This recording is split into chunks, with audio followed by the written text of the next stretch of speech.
বাংলাদেশের কৃষি ও কৃষকের উন্নয়ন শীর্ষক সেমিনার অনুষ্ঠিত হয়েছে। গতকাল জাতীয় প্রেস ক্লাবে জহুর হোসেন চৌধুরী হলে এ সেমিনার অনুষ্ঠিত হয়। সেমিনারে সভাপতিত্ব করেন মাসিক ইতিহাস অন্বেষার সম্পাদক ও প্রকাশক এস.এম. নজরুল ইসলাম। অনুষ্ঠানে স্বরাষ্ট্র ও কৃষি মন্ত্রণালয়ের উপদেষ্টা লেফটেন্যান্ট জেনারেল জাহাঙ্গীর আলম চৌধুরী প্রধান অতিথি হিসেবে উপস্থিত থাকার কথা থাকলেও পার্বত্য চট্টগ্রামে চলমান অস্থিরতার কারণে তিনি অনুষ্ঠানে উপস্থিত থাকতে পারেননি। অনুষ্ঠানের মূল প্রবন্ধ উপস্থাপন করেন কৃষিবিদ গ্রুপের ব্যবস্থাপনা পরিচালক ও বিশিষ্ট কৃষি বিজ্ঞানী ডক্টর আলী আফজাল।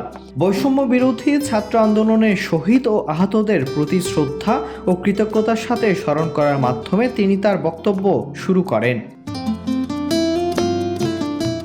কৃষি উপদেষ্টার দৃষ্টি আকর্ষণ করে ডক্টর আফজাল অনেকটাই দুঃখের সাথে বলেন, কৃষি খাতের এই বিশাল ক্ষেত্রে সমন্বয় ও উন্নয়নের বিষয়ে সকল সরকারই উদাসীন ছিল। তবে তিনি আশা প্রকাশ করেন বর্তমান সরকার এই বিষয়ে যথাযথ গুরুত্ব দেবেন। SA TV.